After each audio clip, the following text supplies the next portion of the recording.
Every day, hundreds of companies release news via the London Stock Exchange, final results, interim results, trading updates, and much more. The skill is to figure out what type of news is significant to move the share price. Using AI, we scan every news release every day to find significant news at sharepickers.com. Here's an example. Hardide, HDD is ticker. They released on the 22nd of October some significant news about materially improved EBITDA. The share price right then was 7.5 pence. Then, on the 1st of December, they released further news saying revenue and financial performance would be materially higher than previous expectations. The share price right then was 10 pence a share.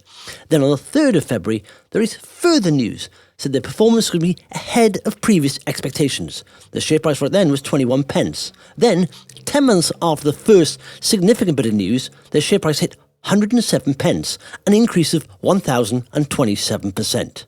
Discover profitable, high-growth UK small caps. Smarter research for serious private investors.